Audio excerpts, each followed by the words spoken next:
Ruggles came a year later from New York because he was so sick. Hmm. And he met um, people that knew about this community. Have you heard of Lydia Mariah Child? She was Oh, yes. she's in there. Because she really admired Sojourner Truth, right? She admired Sojourner. And she was black. No. Oh, she was. She Oh, was a different white person. abolitionist. Okay. And she. Was she the one that had some income? She was not. She didn't have that much money. She married this guy David Child, who was a lovely human being, also an abolitionist, but he couldn't make a living. So she was a writer, Oh. and she made a lot of money writing. Uh-huh. And then she wrote. She met Garrison in 1833. She wrote a history of slavery, Oh. and that kind of put a dent in her publishing career because the publishers were like, "What? Oh. Like, you think we're going to do all this popular stuff and then you're writing a history of slavery?" No, Oh. it's not like. Yeah. But she came out here with her husband. He wanted to grow sugar beets as an alternative to slave-grown sugar. Yeah. So he tried to do that out here, and he couldn't make it financially. Oh. So she went off to New York to run the National Anti-Slavery Standard, which was one of the biggest anti-slavery newspapers at that time, and she was a female editor of the paper, which was unheard of. Nice. She was a powerhouse, and she met David Ruggles among other people, and he was very sick. This was like 41 or 42, and she said, "You need to take care of yourself, or you're not going to make it." So he came here, probably thinking he would stay for a while and hopefully get better and go back to New York, but he stayed. He loved the community. He was very respected in the community. And then Sojourner came in end of 43, and she was done with New York, and her son had not come back. Peter had shipped out. Remember? Yeah, right. And he didn't come back on the ship, and I think that kind of, I don't know, I mean, that must have kind of been like, she might have been waiting for him. And yeah, they never, talked or anything. Like, he sent her letters, but she didn't respond. So, yeah, there was no resolution so there. Sad. So, yeah. She took off. She started walking up the Connecticut River Valley, preaching for several months.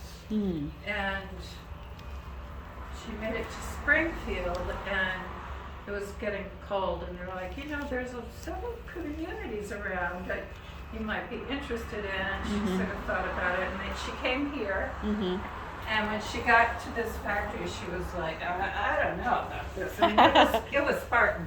Right. They were living in the top 2 floors, working in the bottom 2. But then she felt embraced by these loving, wonderful people. And there were other blacks in the group. Not many. There was Ruggles, this guy Stephen Rush, a guy named Henry Washington.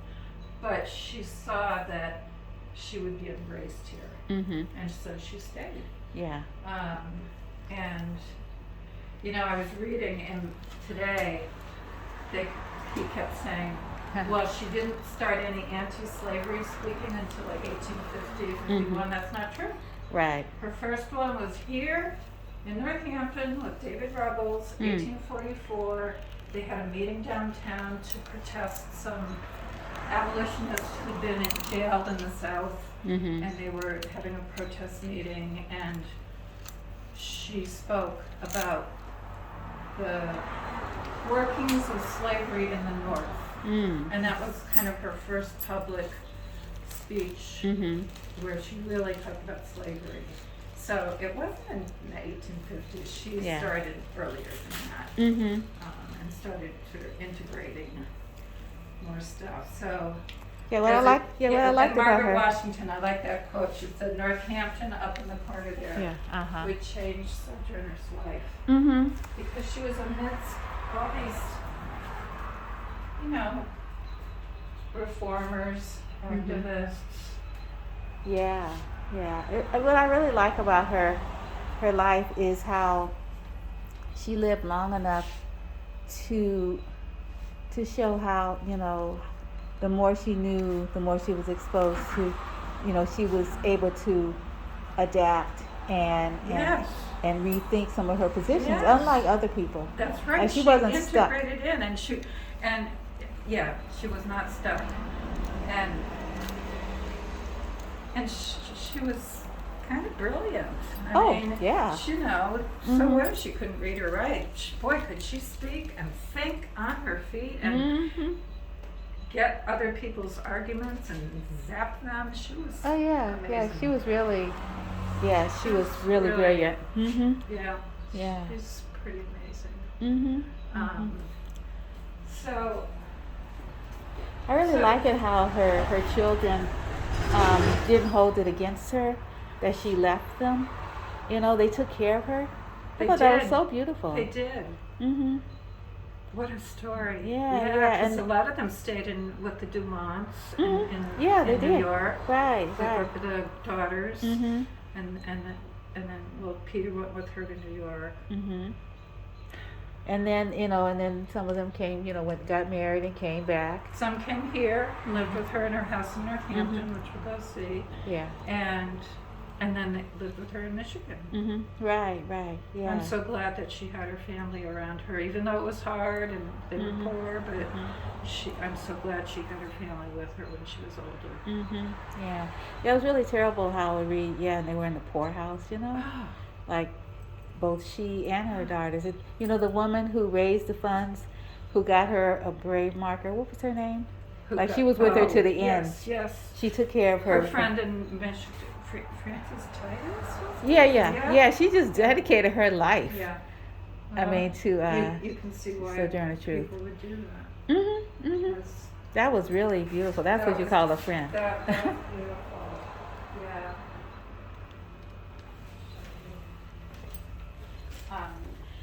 This room sort of talks about Lydia Mariah Child, the abolitionist. She was from the Boston area, but she came out here.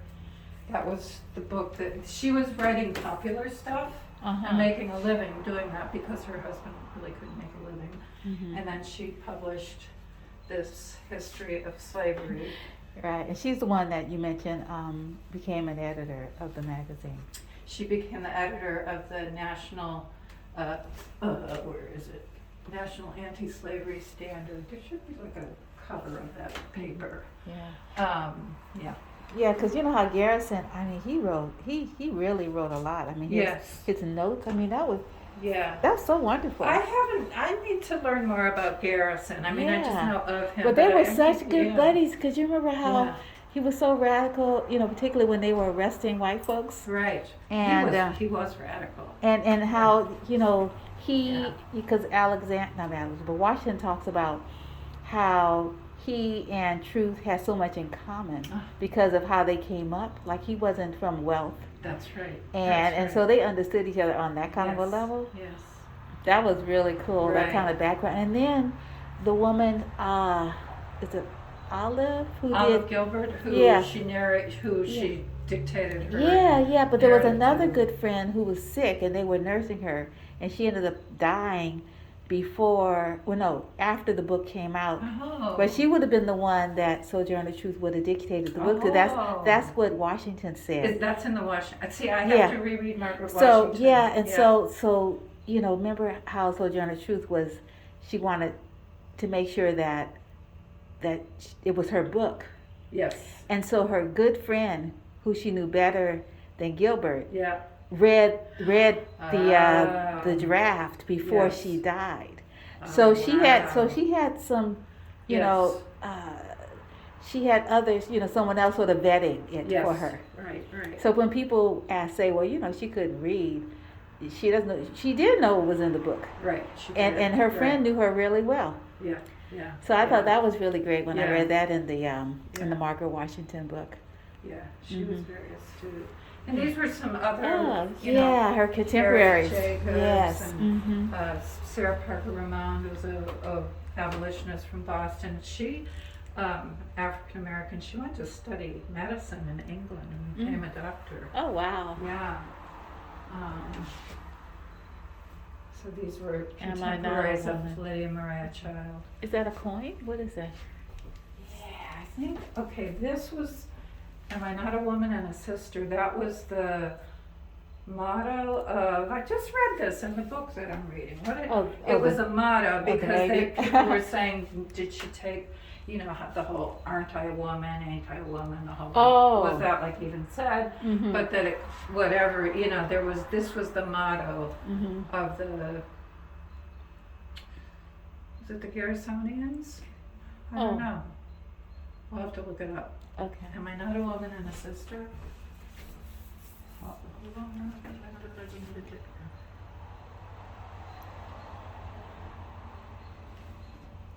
don't know. So much to know.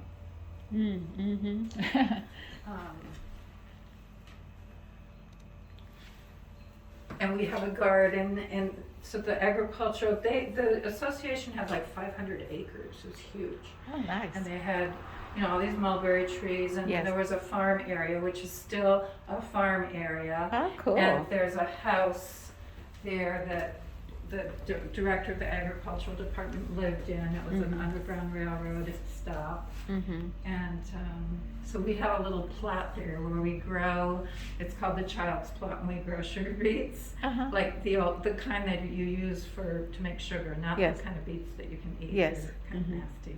And flax. Because flax is also grown as an alternative to cotton, grown cotton. As was, you know, and that was part of the motivation around silk too. Okay. But the silk industry was really hard to make it. And the economy was bad, and the association just never got out of debt. They had to borrow money to start, and they just could not get themselves out of debt. And that's why it disbanded. But it didn't disappear. Right. People stayed in the community. Samuel Hill, who Sojourner called her best friend, helped people get land and build houses. Didn't he hold a note on one of her houses? He did. He was the one that got her the land, and she paid it off in 4 years. With her selling her book and her carte de visite and all that good stuff. Yeah, she was really good for it. You know, give me a loan and she'd pay it off. And I really liked the way she would let people know when she was struggling. Yes. She would just suffer and lose things. Yeah. I mean, sometimes, you know, things didn't happen, but at least she didn't just like keep silent when she needed help. You know what I'm going to suggest, because I don't have all that much time? Yeah. Would you mind going in my car? We'll keep our masks on, and then we can see more. Yeah, totally. We'll go up to the statue, we'll get out. We walked under her house there. Yeah, totally. And then I want to go by where the cottage, after the association broke up, she lived in someplace that's not around anymore. And then she moved in with first she lived with the Bensons, George Benson. And that's where Olive Gilbert helped her, you know, worked with her on the narrative. And then Benson, who was one of the founders of the association, got kind of booted out of town. He moved to Ohio, and then that's when she got her house up on the hill. And 1850 she got her house, I think. And Samuel Hill made it happen. And he's kind of he's still very well known in Florence. There's the Hill Institute. It was one of the first kindergartens. So many of these people continued their reform efforts. Nice. And then the other person that we'll meet is Basil Dorsey, who we don't have any pictures of him, but he came here around the same time. And he had escaped from Maryland with his 3 brothers.